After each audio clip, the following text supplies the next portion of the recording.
Well, I have first to share sensitive information. It was a suspicion, but it became scientific proof from the European Weather Forecast Institute that the persisting and not indigenous rain was brought by the British delegation yesterday morning. I'm sorry. When you leave Europe, you always cry.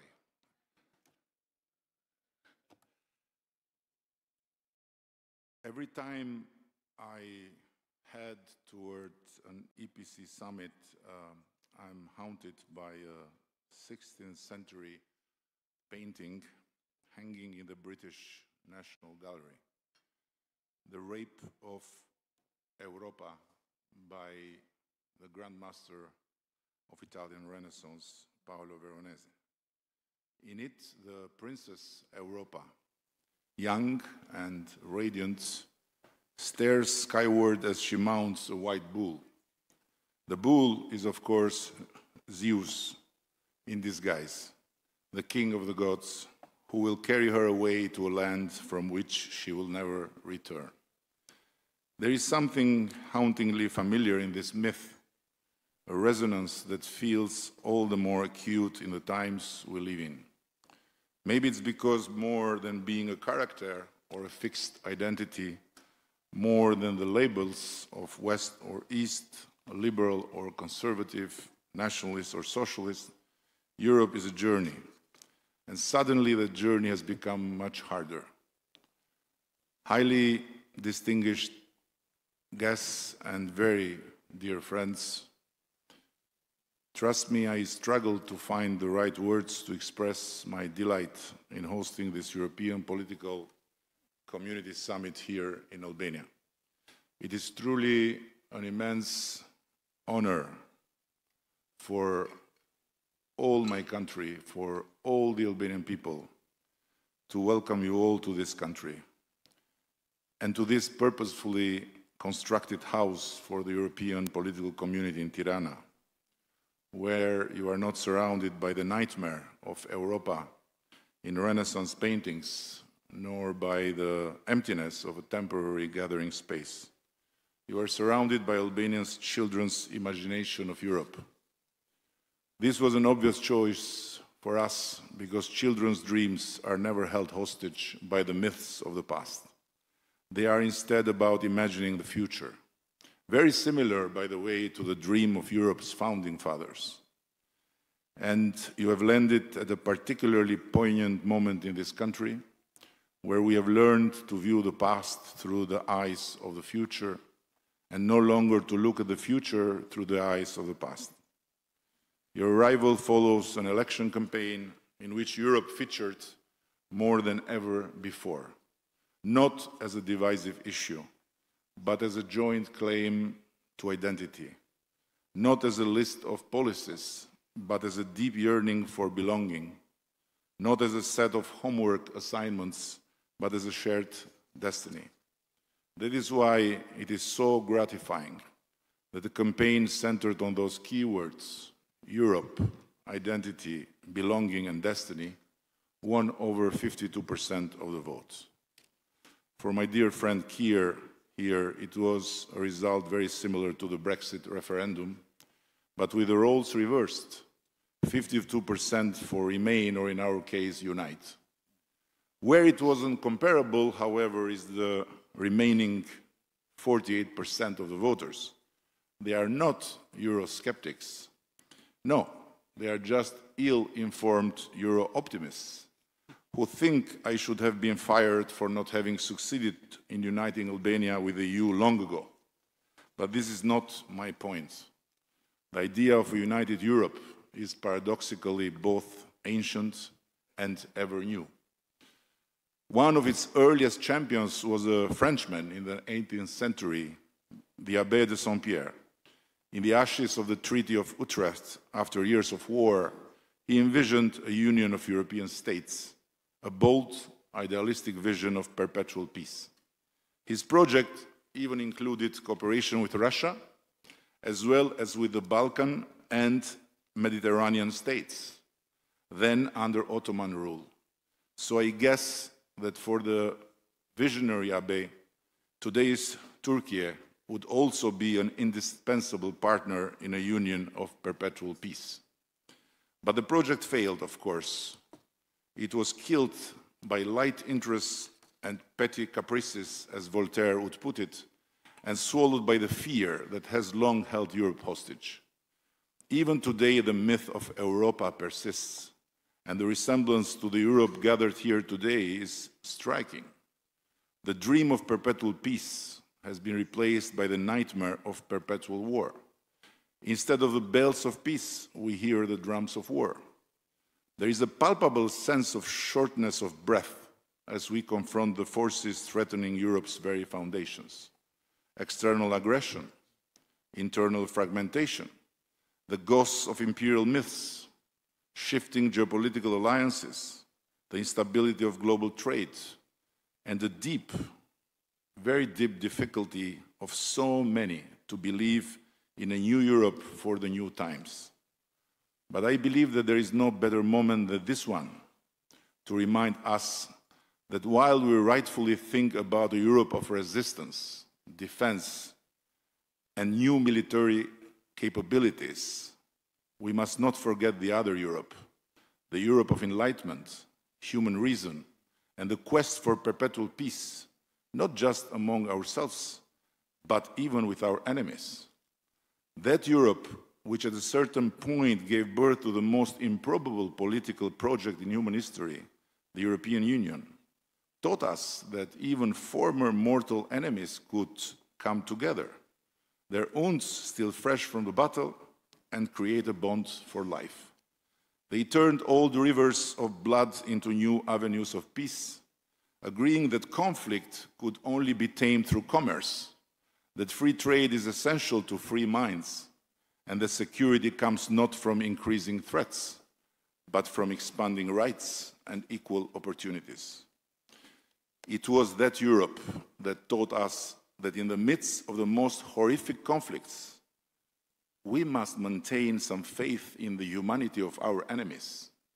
Otherwise, as Immanuel Kant reminds us, when hostilities degenerate into a war of extermination, all justice is destroyed and perpetual peace becomes the burial ground of humankind. The enemies of peace should not drag us into the glorification of weapons. Here in the Balkans, we have survived war, bombs, territorial conflicts, destruction and disruption. It happened in our lifetimes, not in some distant black and white documentary archive. And we have learned that peace has no competitors. Perhaps that is why hope in that other Europe is greatest here. The most Euro-optimistic among all of us gathered today in this house live not in Paris or in Berlin, but in Tirana and Podgorica, where belief in the European ideal runs deep. We have survived economic collapse. We have survived migration and displacement. We have survived fake news even before the term was coined. And we have learned that cooperation has no losers. Perhaps that's why we believe that Europe remains the most fertile ground to turn the darker currents of history into shining paths of the future. Europe for us is as much a shared spiritual space as it is a mosaic of many different regions, languages, and religions. Perhaps that's why we feel the need, not just for new policies, but for a new kind of politics, one that redefines not only who we are, but how we are together, among us, and with the world.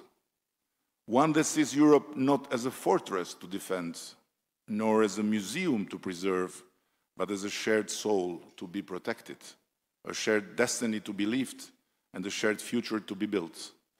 To do that, we must not only invest in defense and resilience, but in the hearts and minds that will carry forward Europe's soul, Europe's destiny, and Europe's future.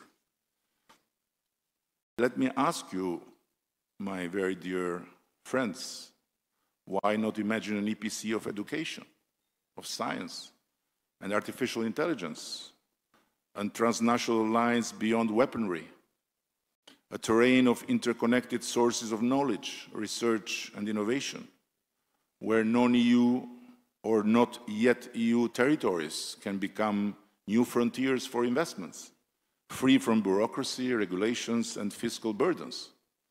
A revival of what followed the fall of the Berlin Wall, when Western Europe discovered its eastern half, and the investments flowed eastward, drawing the newcomers into the embrace of a free Europe and ushering the last sustained era of growth, of real growth in the old Europe, where high dividends returned from the investments in the new frontier.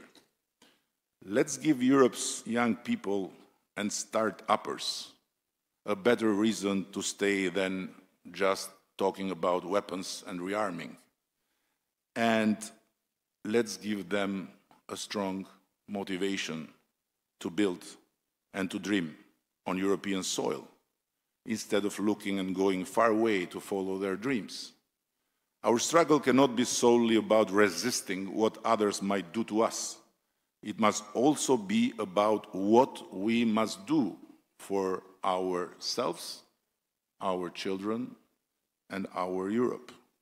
It's not just about resisting destruction, this goes without saying, but it's about daring to build, to revive the wisdom of our history, and to strengthen the faith in our own human reason capabilities.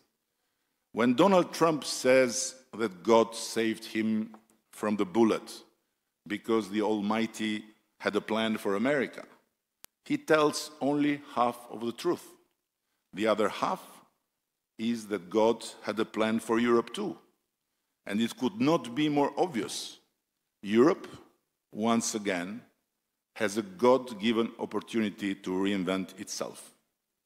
Let us ensure that Europa's journey, ours in this case, is not one of abduction, as in the painting of Veronese, but of return and renaissance. Return home, to a home filled with dreams of the future, free from myths of the past, by no doubt very well protected, but by no doubt resembling not the shape of weapons, but the imagination of both our children and our founding fathers, to a vision that is ours to make real. Thank you very much. And now, as a host, I am honored to pass the floor to the President of the European Council, Antonio Costa.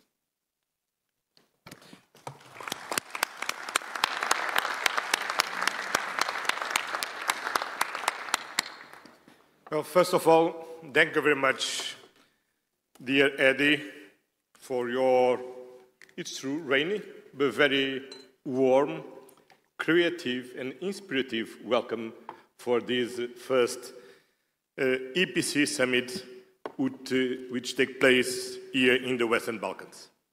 The title of today's meeting is very fitting: A New Europe in a New World. I believe that is the main question for the European political community today. What is Europe's role in this new world? After the end of the Second World War, we built a new global order based on the United Nations Charter, international law, and increasing trade and cooperation. That international order was not perfect, but it provided a solid framework for peace and growing prosperity, especially here in Europe. Now, that rules-based order is being undermined from many sides. Russia's aggression against Ukraine brought large-scale war back to the European continent. This war is an assault on the international community, on all the principles we hold dear, like national sovereignty, the inviolability of international borders, and territorial integrity. The situation in Gaza is a humanitarian tragedy, where international law is systematically violated, where a whole people is being subjected to crushing disproportionate military force. For decades, international trade and economic cooperation connected peoples and spread mutual prosperity. Now that interdependency is being turned into an instrument of power and pressure. Multilateralism has been the glue connecting humanity with the United Nations at its core. Peace and security, climate change, human rights, all of these global issues can only be advanced if we act collectively. And yet, multilateralism is under relentless attack. Europe has an enormous stake in all of these areas. So our continent needs to join forces. Europe must succeed in bringing a just and lasting peace to Ukraine. International law must prevail, and we know, dear Volodymyr, that your security is also our security. Europe must also invest more in its own defense, because we have learned that peace without defense is an illusion. Europe must succeed in creating the conditions for a two-state solution in the Middle East, because continued neglect will not just undermine the stability of Europe's neighborhood, it will fatally weaken our moral authority in the world. Europe must succeed in deepening and extending its networks of global trade and prosperity. We should never give in to the temptation of protectionism, but we should always aim for mutual beneficial partnerships and avoid a zero-sum mentality. Europe must succeed in defending multilateralism by leading on the implementation of the Pact for the Future, by upholding the Paris Agreement on climate change, by protecting the oceans like a global common good, and, of course, by remaining a staunch pillar of the United Nations. And Europe will succeed. I want to tell you today that the European Union is ready to play its full part in this new Europe, in the new world, working closely with all our European partners. The EU will remain a reliable partner, a predictable partner in European integration, in economic and energy cooperation, in security and defense, in protecting our climate. So, use the energy, the motivation, the faith of these children and the energy of our friend Edi Rama to get work together as Europeans. Thank you.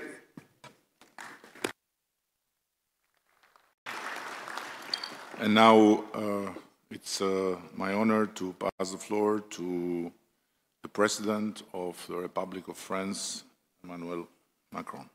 Your Majesty. Merci, Eddy. Merci beaucoup de nous accueillir pour ce sommet et félicitations pour le résultat électoral et en effet ce chemin européen et cette confiance dans l'avenir, dans l'Europe que tu as exprimé. Merci et je suis heureux de retrouver ici tous et toutes pour ce 6e sommet de la communauté politique européenne et le premier dans la région des Balkans. Et donc merci pour l'immense hospitalité et aussi pour avoir rappelé que derrière le rêve européen et ce qui nous unit, l'Europe n'est pas simplement une géographie, mais elle est toujours une mythologie, un récit et une traversée. Et de rappeler que cette Europe de la Renaissance, des Lumières, celle de la paix, du progrès et de la culture est celle qui nous a inspirés et qui, au fond, donne envie. Néanmoins, nous nous retrouvons dans un moment de la vie de nos nations et de cette région qui, je crois, emprunte d'une certaine gravité la rencontre d'aujourd'hui, compte tenu des enjeux qui sont les nôtres. Et en fond, en essayant de préparer cette rencontre, je suis frappé de voir à quel point, et de manière sans doute inédite, on a aujourd'hui sur notre Europe un défi sur toutes les sécurités. Et réunir cette Europe large, au-delà de l'Union européenne, réunir justement entre égaux tous les chefs d'État et de gouvernement et toutes les nations qui sont ici représentées, c'est essayer de donner une chance à notre grand continent de faire face aux défis qui sont les siens à travers l'unité.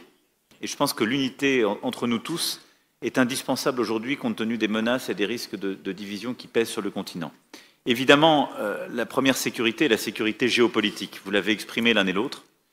Et les menaces de guerre, de division qui frappent l'Europe et qui parfois menacent sa propre unité. C'est d'abord évidemment la guerre d'agression russe en Ukraine. Et Volodymyr sait combien ici il a notre solidarité. Et je pense que la bataille que nous menons tous, que nous avons portée nos collectifs la semaine dernière avec Keir, Donald et Friedrich, la coalition des volontaires qui s'est constituée et unie beaucoup ici autour de cette table pour soutenir l'Ukraine est importante, d'abord pour obtenir le cessez-le-feu. Et si besoin était, je crois que les dernières heures ont montré à cet égard que la Russie n'avait pas envie de cessez-le-feu. Et que s'il n'y a pas une pression accrue des Européens et des Américains pour obtenir ce résultat, il ne sera pas spontané. Et au fond, la Russie veut reprendre des discussions qui sont connues, celles qui se sont tenues entre février et mai 2022, qui n'ont pas empêché les crimes de guerre à Boutcha et ailleurs, et qui n'ont donné aucun résultat. Et nous devons pousser sur ce chemin et bâtir une paix juste et durable pour l'Ukraine. C'est aussi tout le travail qui est en train d'être finalisé, et j'espère qu'il sera parachevé et qui permettra un traité de paix entre l'Arménie et l'Azerbaïdjan, et je veux dire ici vraiment à Nicole et Ilham notre plein soutien à tous pour obtenir sur ce chemin la signature de ce traité de paix. C'est d'avancer sur des questions qui restent entre Belgrade et Pristina. C'est d'apporter notre soutien à la Moldavie, victime chaque jour des ingérences russes. Et c'est rappeler l'importance d'échéances électorales en cours qui, là aussi, on le sait très bien, font l'objet de telles ingérences. Et enfin, comme vient de le dire Antonio, c'est nous coordonner pour apporter une réponse tous ensemble à la situation humanitaire inacceptable à Gaza, obtenir là aussi un cessez-le-feu immédiat, une réponse humanitaire, puis une réponse politique, qui est la seule possibilité d'avoir un chemin qui est clé pour l'unité de nos pays et les principes que nous défendons, mais qui est aussi le seul moyen, au vu du reste du monde, d'être compris sur ce que nous faisons sur l'Ukraine. Et je ne compare aucune situation, mais je veux insister pour nous tous sur cela. L'essentiel de l'humanité, la Chine, l'Inde, le continent africain, le proche Moyen-Orient, le Pacifique et l'Asie et l'Amérique latine nous regardent. Parfois, ils ne comprennent pas totalement ce qu'on fait sur l'Ukraine, soyons lucides, mais il faut l'assumer et l'expliquer. Mais elles ne nous comprennent plus du tout sur l'Ukraine quand nous restons silencieux sur Gaza. Parce qu'elles nous disent, vous êtes étrange. Vous nous dites que notre vie est en jeu quand il y a la souveraineté territoriale qui est attaquée, puis vous fermez les yeux quand il y a un massacre. Et je ne compare rien, je sais les histoires, mais je veux vraiment ici nous réveiller collectivement sur la cohérence que nous devons tenir sur ces points. Au fond, nous le voyons, toutes ces situations montrent le besoin de paix, la nécessité évidemment de revenir par la diplomatie, mais c'est le chemin sur lequel nous devons trouver de l'unité pour notre sécurité et sur lequel nous devons construire aussi une réponse collective. Et derrière, pour être crédible, là aussi, avoir une réponse commune. Une large majorité d'entre nous font partie de l'OTAN, mais nous avons aussi besoin d'avoir un pilier européen fort dans l'OTAN et d'agir en Européen pour notre sécurité collective. Et les dernières semaines et les derniers mois l'ont montré. Et l'Europe large, prend encore plus de force et de pertinence dans le moment que nous vivons pour justement assurer sa propre sécurité. La communauté politique européenne est aussi l'espace qui permet de bâtir la sûreté pour nos populations. Et à cet égard, la lutte contre les trafics de drogue, le narcotrafic, la lutte contre l'immigration illégale sont des sujets essentiels que nous avons commencé à évoquer tous ensemble et sur lesquels je souhaite que nous puissions ensemble commencer à structurer des coalitions d'États, d'organisations internationales, d'agences européennes spécialisées pour lutter contre les trafics, notamment portuaires et fluviaux, et bâtir des échanges de données, lutter contre le financement illicite, le blanchiment et la corruption, et renforcer les programmes de prévention. C'est une bataille qui est clé, qui est attendue par nos populations. Tous ces trafics sont liés entre eux, et la communauté politique européenne est aussi l'espace qui permet de bâtir des coopérations très concrètes en la matière. Troisième élément, c'est la sécurité démocratique. Alain bercé la porte ô combien dans tous ses discours et à travers son organisation. Mais nous voyons à travers nos élections, la Roumanie le vit en ce moment, je l'évoquais, la Moldavie l'a vécu il y a très peu de temps, nous avons très clairement des menaces qui sapent l'intégrité de nos démocraties, qui minent leur résilience, et nous subissons des manipulations lors des périodes électorales, mais des ingérences informationnelles étrangères à peu près tout le temps. Et c'est quelque chose qui sape la sécurité démocratique de notre Europe. Et donc face à cela, et à ces fameuses FIMIS, nous avons lancé à Blenheim l'initiative qui a été portée avec Maya Sandu en créant un réseau de points de contact au niveau de la CPE pour améliorer la coopération entre nous. Et il faut aller plus loin en protégeant mieux nos infrastructures critiques face aux cyberattaques, en renforçant nos cadres réglementaires sur les contenus illicites en ligne, en traquant les flux financiers qui alimentent ces actions hybrides, mais cette sécurité démocratique est essentielle. Sinon, en particulier la Russie, continueront de déstabiliser nos opinions publiques pour bouger les lignes. La Commission européenne, je le sais, a des initiatives en cours, mais ce qui a été porté par Maya à Blenheim, je pense, est un point important sur lequel on peut accrocher tout ça. Puis le dernier point, c'est la sécurité économique. Je l'évoquais à Budapest, mais je pense qu'on n'a pas encore suffisamment pris la mesure que nous constituons un marché de 700 millions d'habitants. Et ce marché a une puissance extraordinaire. Il est beaucoup plus gros que le marché américain, il est beaucoup plus cohérent. Et en fait, compte tenu du niveau de vie moyen, il est plus structurant que le marché chinois. Si nous savons agir tous ensemble, c'est une énorme puissance de feu. D'abord, en renforçant les coopérations, en abattant les barrières tarifaires, en ayant de la convergence réglementaire, pour faire de notre grande Europe, de notre large Europe, quelque chose de beaucoup plus uni sur le plan commercial et sur le plan de l'intégration économique. C'est tous les débats qu'on a entre l'Union européenne et Royaume-Uni et qui sont menés en ce moment, mais c'est aussi les débats qu'on avait eus et que vous aviez structurés, en particulier Alexandra et Eddy sur toute la région. Mais je souhaite qu'on puisse vraiment aller beaucoup plus loin sur cette intégration économique de la région, indépendamment des sujets d'élargissement et d'Union européenne. Et je pense que nous devons nous coordonner très fortement pour faire face à toutes les attaques extérieures ou, au fond, à tout ce qui crée de la concurrence déloyale. On est tous face aux tarifs américains, coordonnons-nous. On sera beaucoup plus fort si on se coordonne avec un marché de 700 millions d'habitants et de consommateurs. On fait tous face à la concurrence déloyale de certains produits venant d'Asie, en raison de différences de règles ou de la sursubvention de surcapacité. Coordonnons-nous, on sera beaucoup plus fort pour protéger nos marchés et ce commun. Et donc, je souhaite qu'on essaie de structurer aussi une réflexion et un travail autour de la sécurité économique à l'échelle du continent et donc autour de la communauté politique européenne. Voilà les quelques mots que je voulais dire, mais au fond, on le voit bien, notre grande Europe est à un moment de réveil géopolitique. si justement on veut éviter le rapt et la Renaissance a continué de peindre les mythes et au fond le grand risque que Europe court. Alors je ne sais pas si c'est Zeus transformé en taureau qui la ravira. Ce que je sais, c'est que les risques se multiplient face à nous et que la communauté politique européenne est un espace qui nous permet de structurer sur le plan géopolitique et militaire, sur le plan des sécurités et de la sûreté de nos pays, sur le plan économique et sur le plan démocratique, des réponses très concrètes par des coalitions d'action. Et donc pour ça, je pense qu'il est temps, comme ça avait été proposé par Victor et comme Eddy l'a suivi, en effet de formaliser par un secrétariat léger une équipe de coordination de soutien pour suivre les projets concrets de la CPE, qui pourrait être assurée par la troïka des présidences et le président du Conseil européen, et du coup à chaque fois de pouvoir prévoir les 2 présidences à venir, ce qui permettrait d'avoir en permanence des troïkas et un suivi des projets que nous lançons dans ce cadre. En tout cas, Eddy, merci de nous permettre de nous retrouver à Tirana, et merci pour l'hospitalité et l'amour lyrique de notre Europe que tu portes.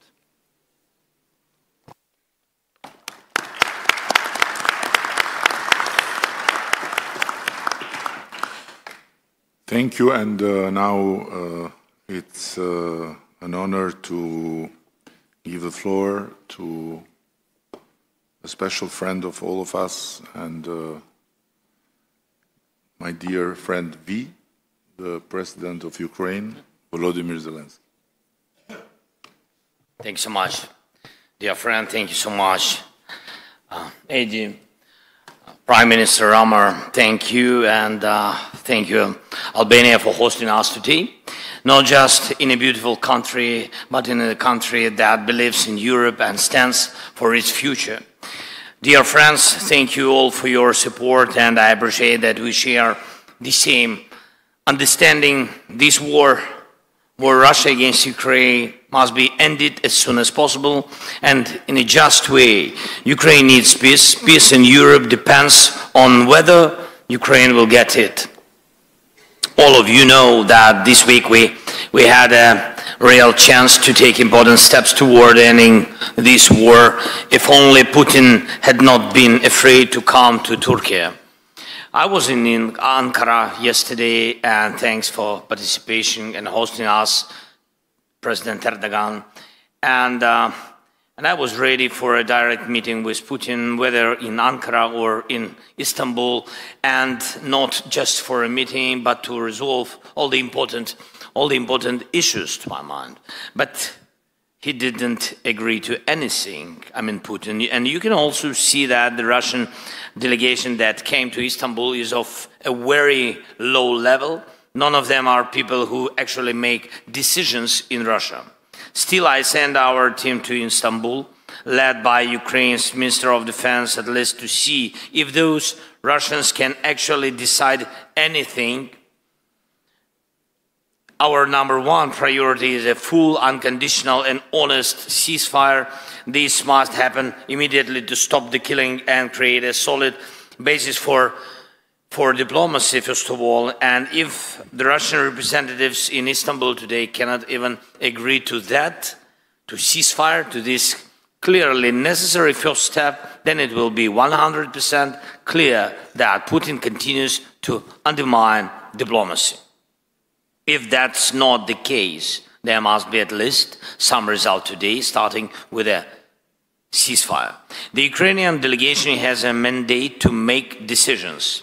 As we saw yesterday, Russia sent almost the same people it sent in 2022. This shows that Russia has not changed its basic approach. They make many statements, many threats, but solve nothing.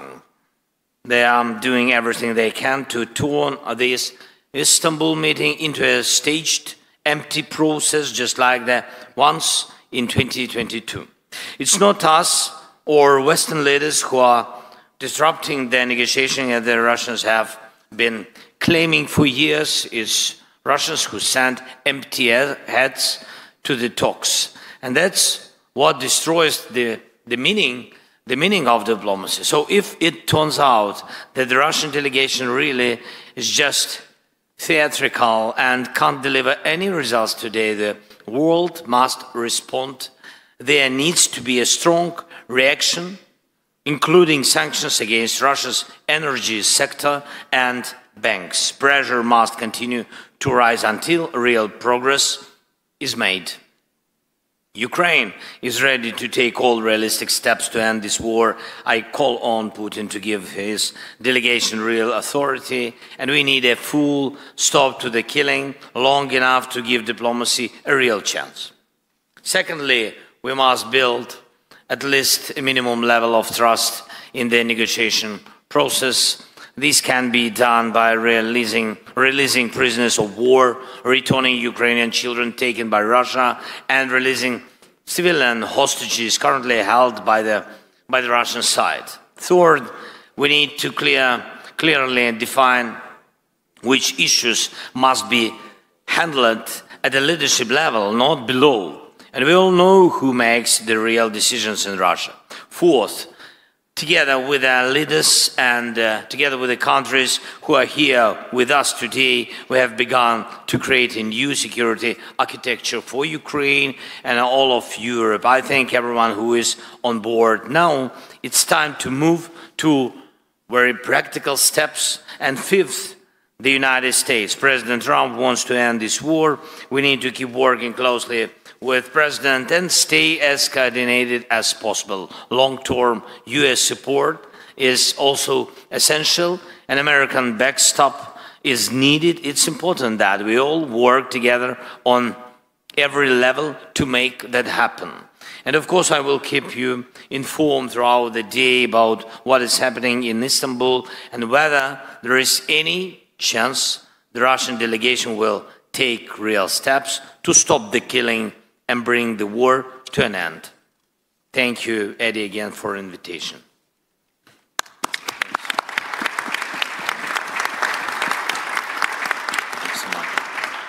Thank you so much, and it's a particular honor to have here with us, and always a special guest in Albania, the President of Turkey, Recep Tayyip Erdoğan. Mr. President, you have the floor.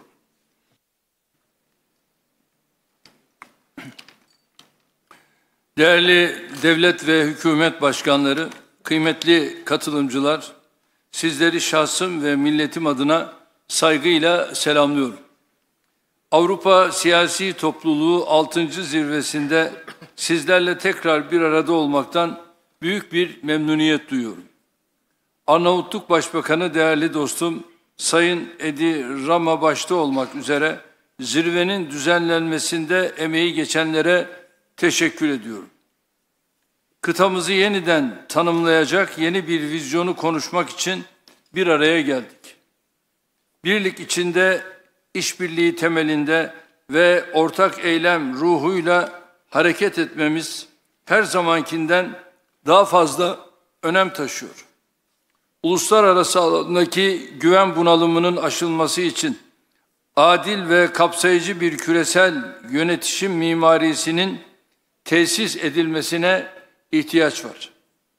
Güvenliğin bölünmezliği ve refahın daha hakkaniyetli paylaşılması ilkeleri üzerinde bina edilecek bu dönüşümü bizler Avrupa kıtası olarak öncelikle kendi evimizde başlatmalıyız.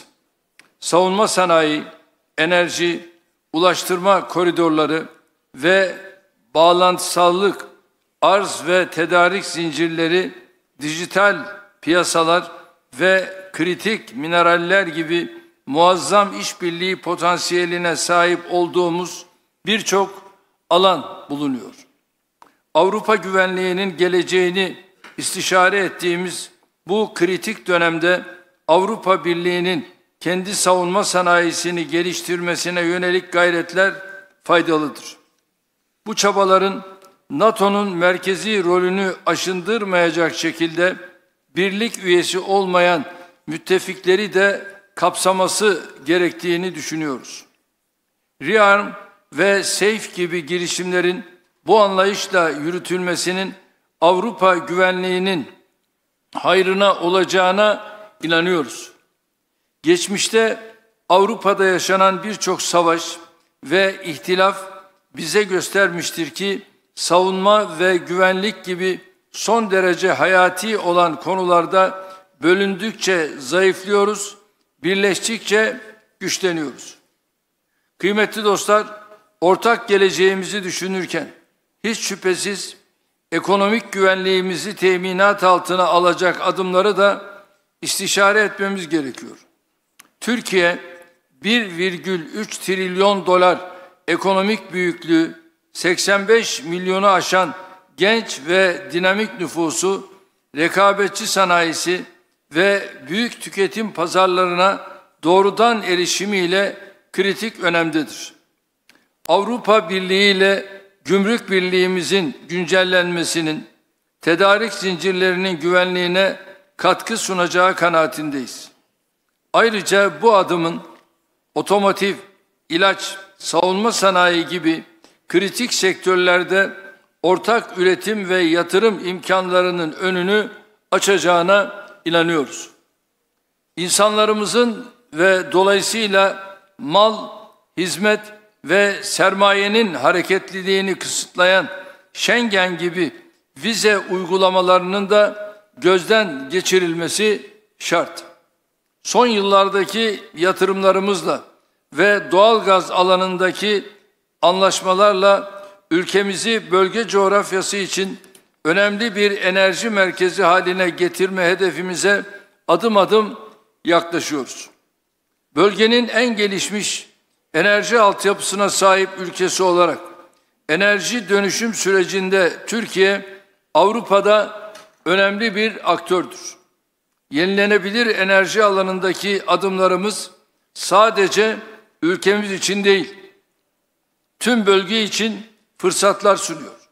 Çok taraflı ulaştırma güzergahlarının merkezinde konumlanan Türkiye, Avrupa'nın kesintisiz tedarik zincirlerinin muhafazasına ciddi katkı sağlıyor. Değerli dostlar, Ukrayna'da silahların susması ve barış zemininin oluşturulması için kritik bir dönemeçteyiz. Geçmişte olduğu gibi bugün de kapsamlı bir ateşkes öncelikli olmak üzere çözüme dönük çabaların her birine katkı sağlıyoruz.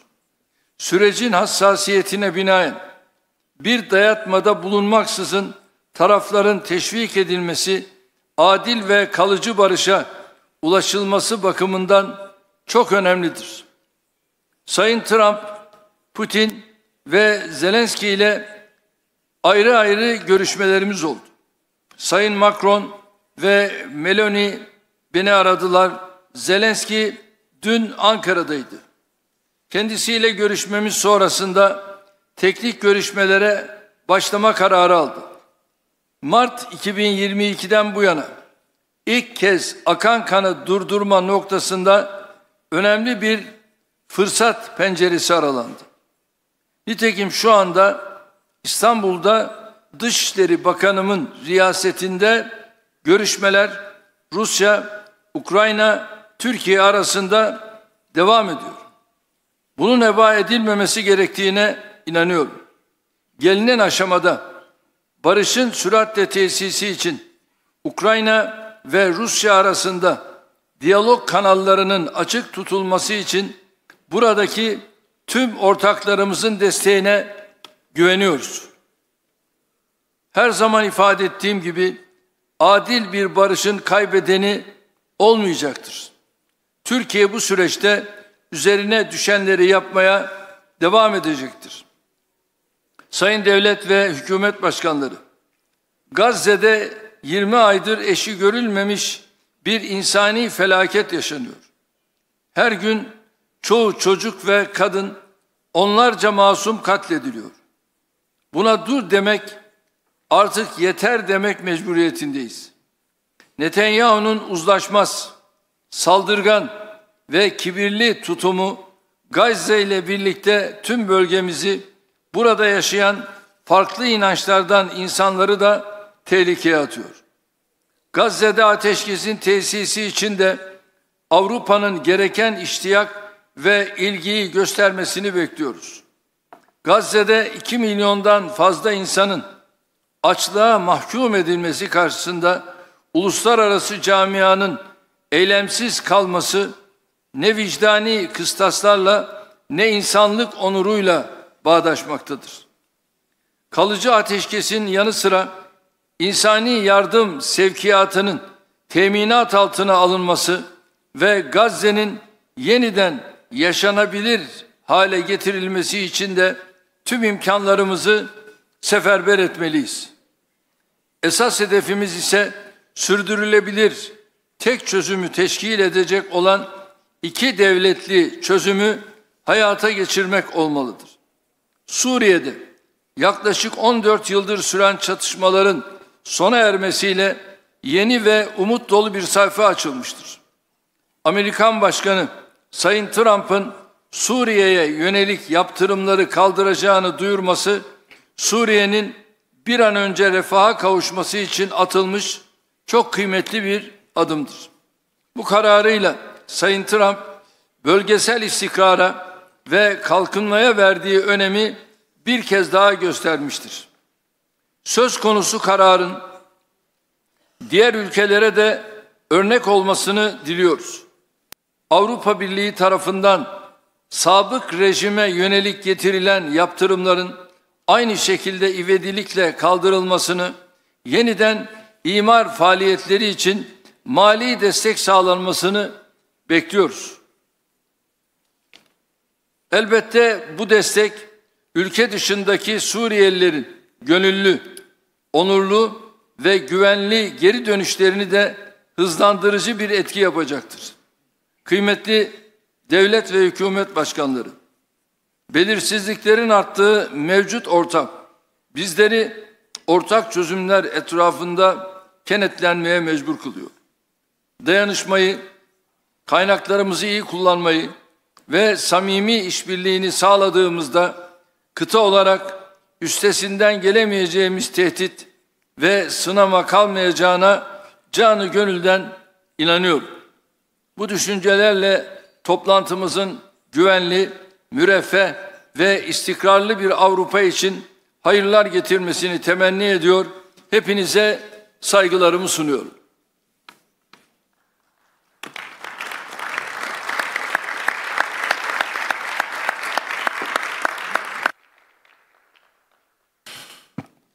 Thank you very much. Now it's an honor on behalf of the people of the Protectorate of Albania to give the floor to the Italian Prime Minister and Protector of our country, Giorgia Meloni. Dear colleagues, good morning everyone, and let me say thanks to Eddie, not for being a protectorate, but for his warm hospitality and the summit, and also for making me feel very young again with that video he showed in the inauguration.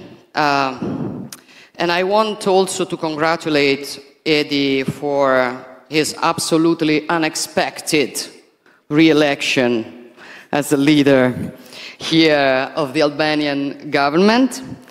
I'm happy that Europe will continue to count on his spirit and his determination.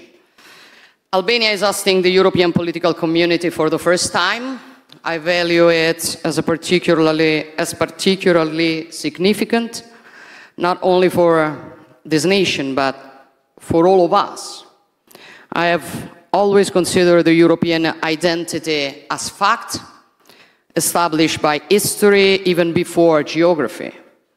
A concept harder to enclose in a definition than to understand by impulse.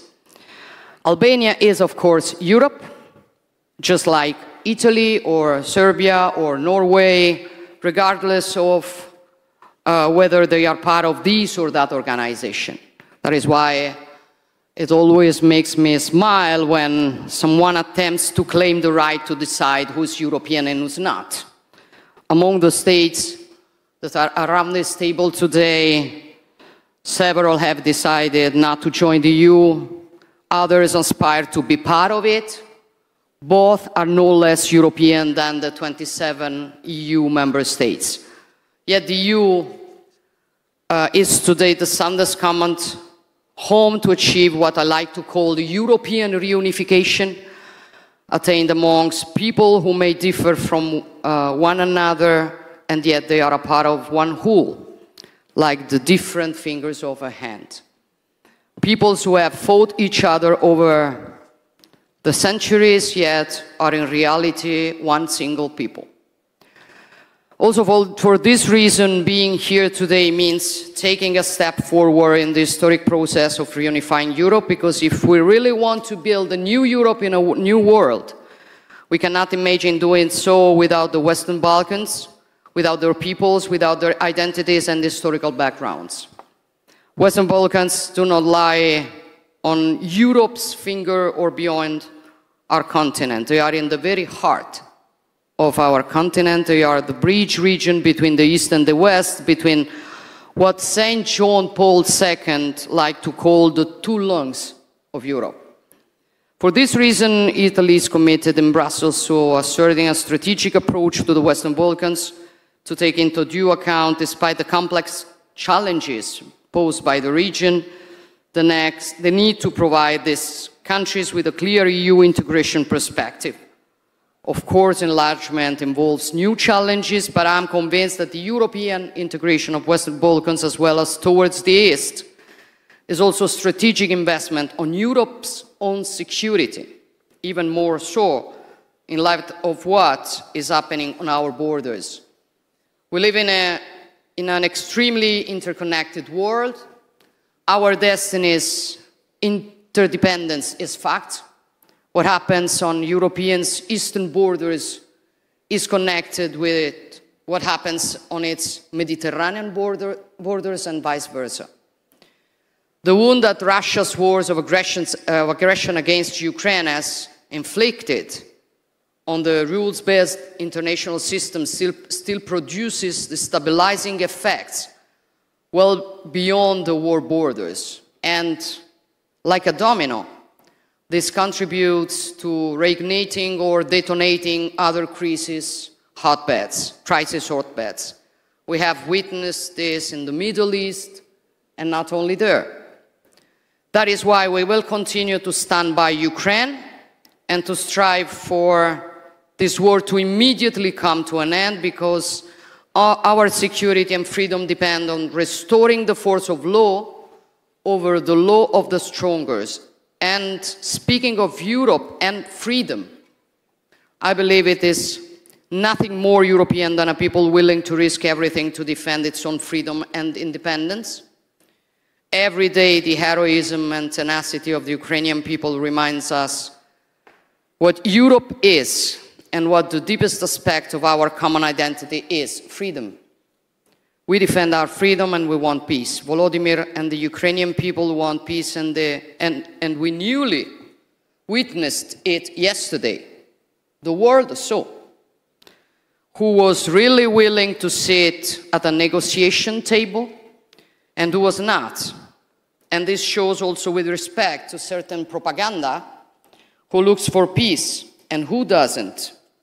At the same time, we must not interpret what happened yesterday as a setback and throw in the towel. Instead, we must insist with determination to finally achieve an unconditional ceasefire and a true peace agreement with serious security guarantees for Ukraine, and we are absolutely ready to do what is needed to reach this goal.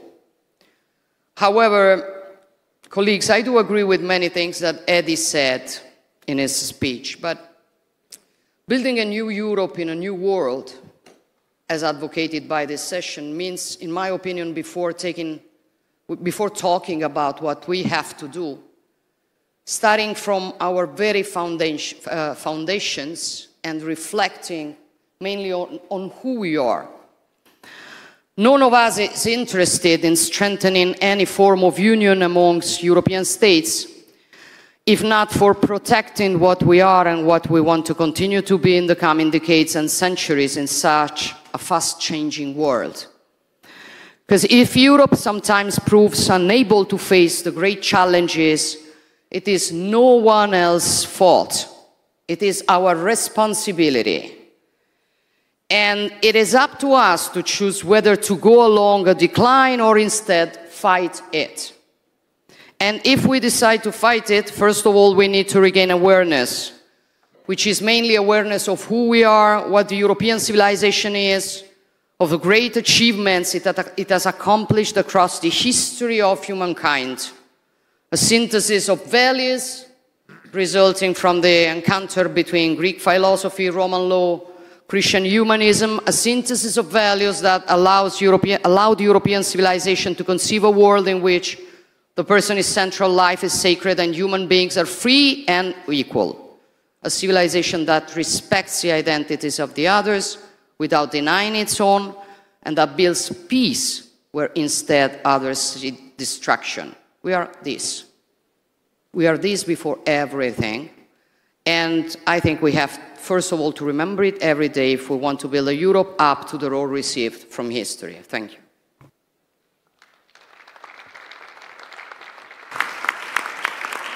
Thank you, and with true gratitude for his historical visit yesterday as the first Prime Minister of United Kingdom to ever land in Albania for a bilateral meeting, and with the worldwide known Balkan spirit of forgiveness for having brought such an intense rain, I'm honored to give the floor to the Prime Minister of United Kingdom, Keir Starmer. Thank you, and the floor is yours.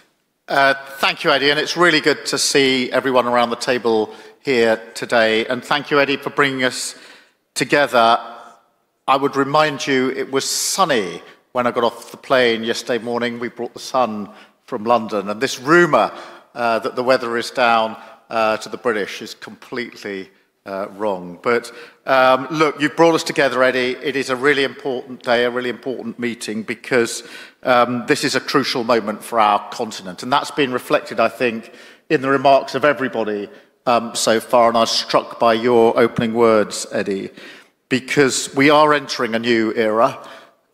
We are all saying that, and we need to recognise that it's a new era, but it's one characterised by volatility and instability, sadly. That is the new era that we are entering.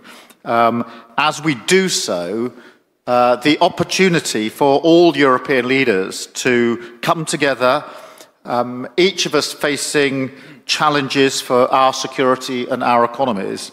I think as we do that, the value of the EPC could not be clearer. So it is very important that we're here today. That's why I was so pleased to host the summit last year at Blenheim Palace, very shortly after my government was elected, within the first 2 weeks.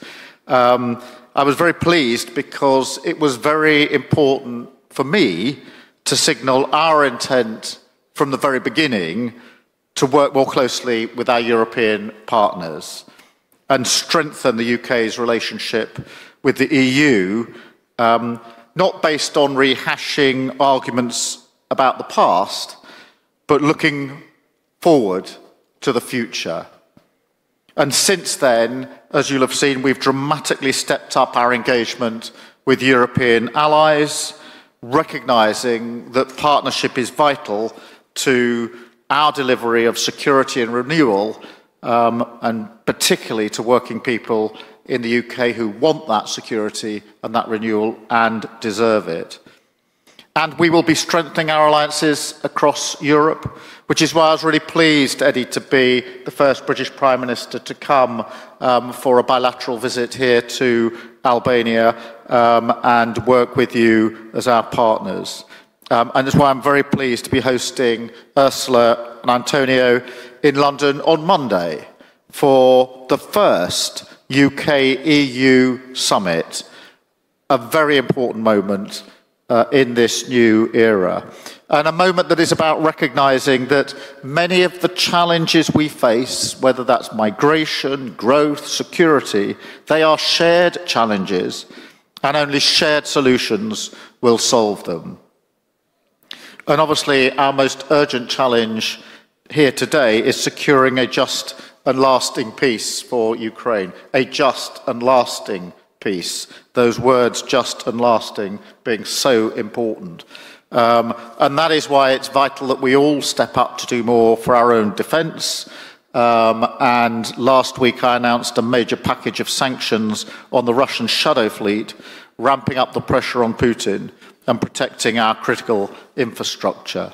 And Emmanuel and I have worked very hard with many of you in recent months to bring together political and military leaders under our coalition of the willing, and I thank everybody who's been part of that. And of course, together with Friedrich and Donald, we joined Vladimir in Kyiv last weekend, not just an important symbol of solidarity and support 80 years after the end of the Second World War, and a reminder that the values that were fought for 80 years ago are precisely the same values that we are fighting for tomorrow, at the moment, in relation to Ukraine, but also an important moment to bring together, and supported by President Trump, the argument about an unconditional ceasefire, that Putin must come to the table for that unconditional ceasefire, and to issue, as we did last weekend, that ultimatum.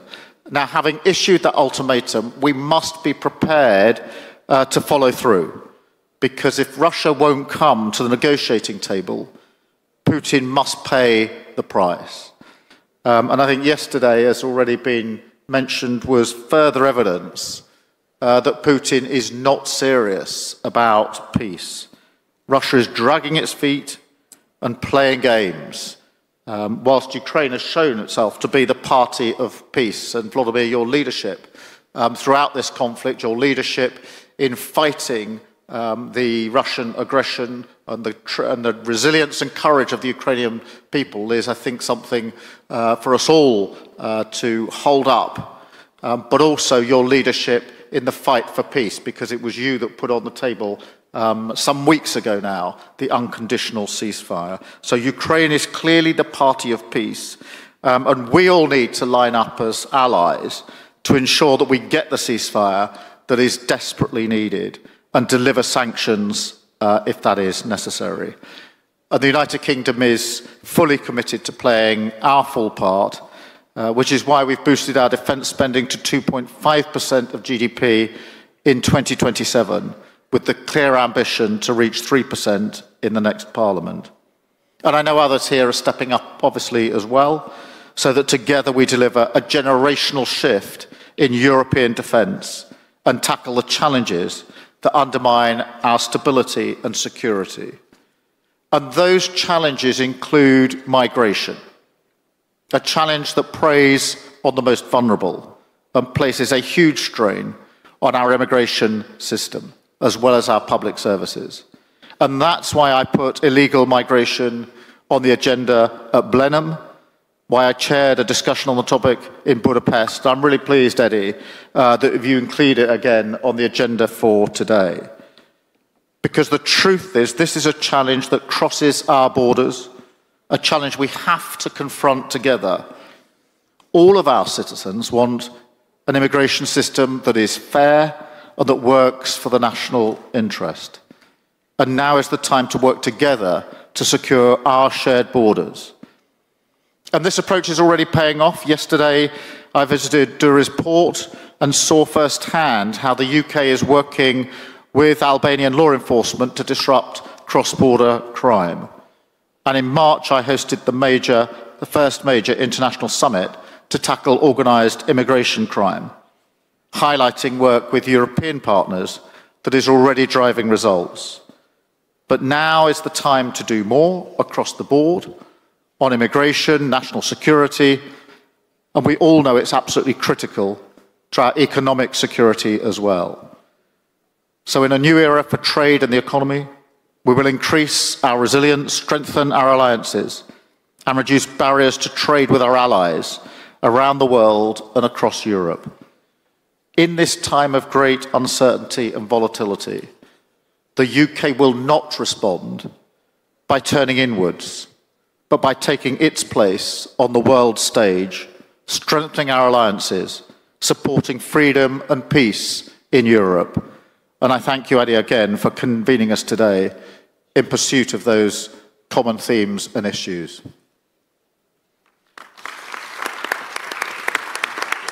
Thank you very much, and it is a unique privilege to have the chance to congratulate in person in Tirana newly elected Chancellor of Germany.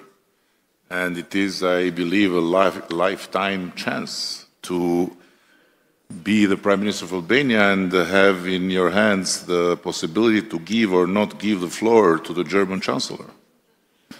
So the floor is yours, dear Chancellor Merz, and congratulations, and we all look forward for the leadership of Germany. Thank you, Prime Minister, dear Edi Rama. Many thanks for your warm welcome and many thanks for your hospitality here in Tirana. And let me say that I'm very happy to be here and to have the honor and opportunity to be with you first time in this distinguished group of political leaders of Europe. Thank you to all of you who sent congratulations to my election, and I'm looking forward to a very close cooperation myself, but our new government as well, with all of you. So it's strongly needed, but we are ready to do so. Having said that, allow me to focus on 2 or 3 issues briefly. The first one is this European continent is challenged by something which we have not yet seen for decades, which is a very tough and strong war in Ukraine. This is not just a war against this country. If it were so, it was critical and terrible enough. But this is something which is directed against the entire political order of our continent. So you all know that Donald, Keir, Emmanuel and myself, we went to Kiev to see President Zelensky last Saturday, and we did that not just on our own behalf. Hopefully we did that on behalf of all of you, to show our decision and our commitment to this country and to this European political order. And we are determined, the 4 of us, and I hope all of you, that we have to continue to give support, strong support, politically, economically, financially, militarily, to this country. And our efforts have shown a very, very small diplomatic success. The fact that they are meeting today, first time for 3.5 years, is a very small but first positive signal. We have to do more on that, on diplomatic efforts, but we have to be very clear on our military support for this country as well. There should be no doubt that we are willing to continue to give our support. My second comment goes to our alliance with the United States. You know that my country is extremely grateful for what the Americans did after the Second World War.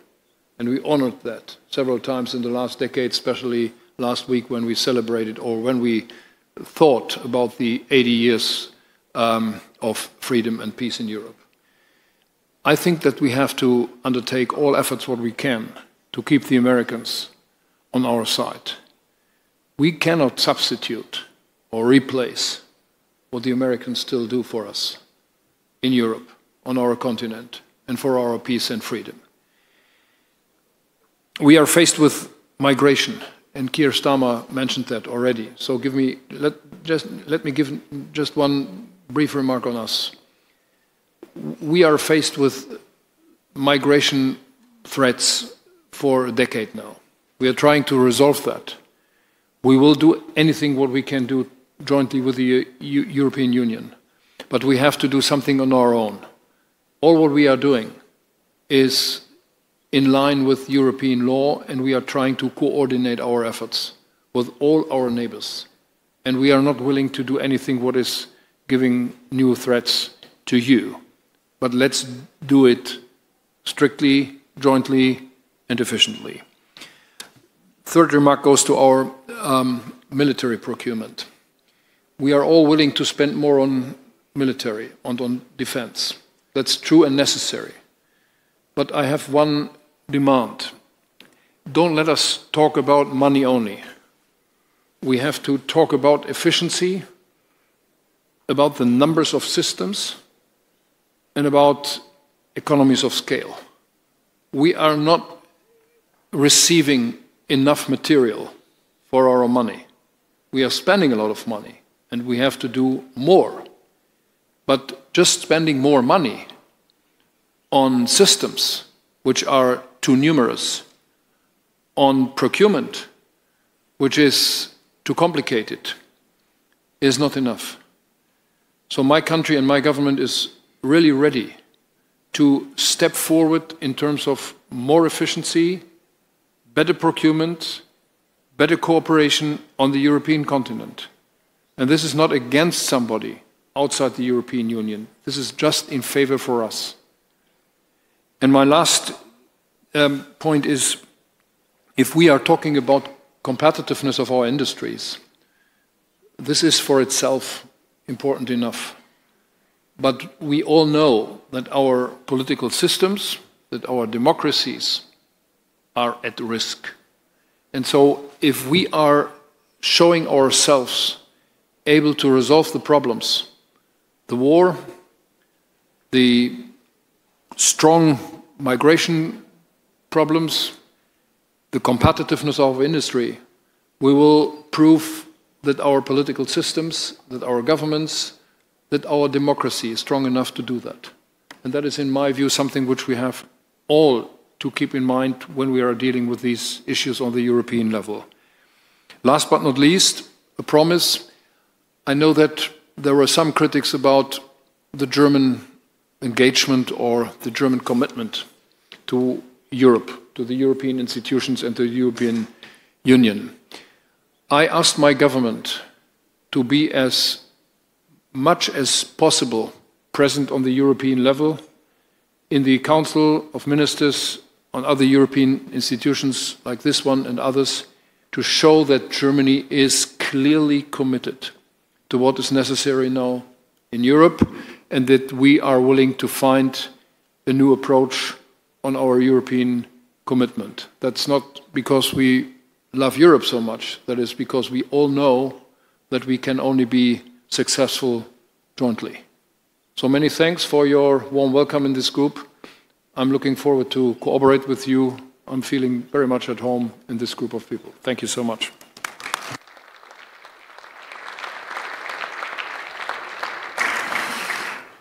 And now I believe that you would agree with me that nobody better than our Commission President, Ursula von der Leyen, can be trusted with the final word of this opening session. And in this scenery, you can have the role of the director of the kindergarten now. Thank you very much, my dear friend Eddie. Thank you very much for convening us here. Outstanding again, as we know you. And indeed, many of you said that the changes we are living through are historic, without any question. When the wall fell in 1990, the end of history was proclaimed. And you all remember that we assumed that economic and political freedom would eventually converge and that this would unite people. Now, as we are here today, history is back, and so are geopolitics. What we have perceived as a world order is becoming a world disorder, triggered not least by Putin's imperialistic ambitions and other geopolitical struggles. In recent years, and just as we spoke here, Emmanuel, the need for a wake-up call for Europe has often been articulated. Well, today Europe is awake, wide awake. And we know that we must leap forward. We have to close the innovation gap. Eddie, you mentioned it. We have to boost our competitiveness. We have to build our own resilience. And we have to widen and deepen the network of partnerships that we have around the world. We all have learned that when there are big crises, Europe certainly provides some of the big answers. And we all know it in the last years, the pandemic, the climate crisis, the energy crisis, the Russian war against Ukraine. All these are serious crises that have really challenged us, but Europe has emerged bigger and stronger from every crisis. Europe has moved closer together in the face of these turning points in history. And Europe has stood united in its unwavering support to Ukraine.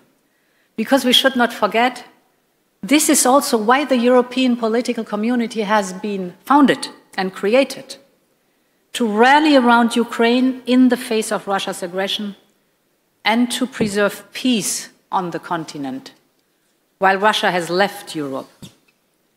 The mere fact that we are sitting here today, together, with you, Volodymyr, is proof of our ironclad unity. For 3 long years now, we have demonstrated our unity, our resolve, and even greater cooperation to defend the sovereignty of Ukraine, to find a path towards a peace settlement, and strong security guarantees for Ukraine. And all along the way, most members of the EPC supported hard-hitting sanctions on Russia, and these sanctions are biting. Russia's oil and gas revenues have fallen by almost 80% compared to before the war. Russia's deficit is skyrocketing. Interest rates are prohibitively high. Inflation is on the rise, well above 10%. And we are ready to do more to bring Putin to the negotiation table. Many of the speakers mentioned it. This war has to end. You said it, Georgia. You said it, Keir. Volodymyr has described with others the roller coaster of the last days. To be very clear again, we want peace. And so we are working on a next set of sanctions. Main elements of this package will be, for example, sanctions on Nord Stream 1 and Nord Stream 2, further listing of vessels in the shadow fleet and lower the oil price cap, and more sanctions on Russia's financial sector, because we want peace and it is time to seriously engage on that. But we are also gathered here in Tirana to build our common future. And it was wonderful to listen to the different speakers. Our future of a Europe that is an era of shared prosperity. If we are successful in building this prosperity, and I have no doubt we will, that is the glue for stability and peace on our continent. This is stronger than any aggression, shared prosperity. To do this, connectivity must be high on our agenda. We are already creating such opportunities through our Ukraine facility and our growth plans for the Western Balkans and Moldova. And soon we will look at the Black Sea with a dedicated EU strategy for the Black Sea and a connectivity agenda linking Europe with Central Asia through our partners of the South Caucasus. This is an amazing vision to work on, to invest in cross-border transport infrastructure, the flow of trade, create digital links, connecting people around the European political community. Our web of partnerships have been developing at light speed during the last 3 years. And this is what is making the EPC more than an idea or a forum. It is the expression of our ability to address and to master together the challenges that occur as Europeans. And it is with confidence and with hope and with determination that I can say at the very end, Long live Europe. Thank you so much.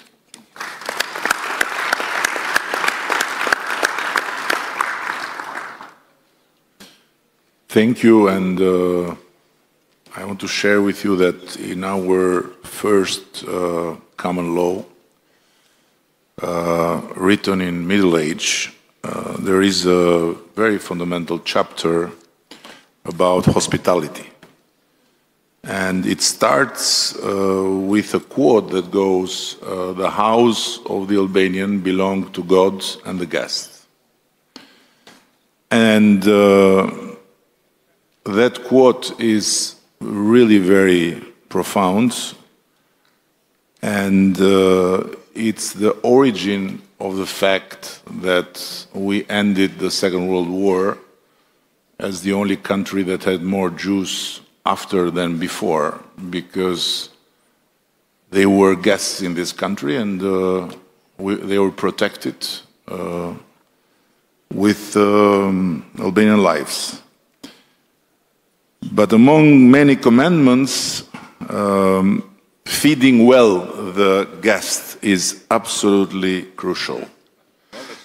So please follow me now, and if you have been told by EU that there is no free lunch, you will change your conviction. There is, and there will always be for you anytime you come to Albania in whatever capacity. And in 1 hour, we have to go back and to make Europe work. Thank you. Thank you.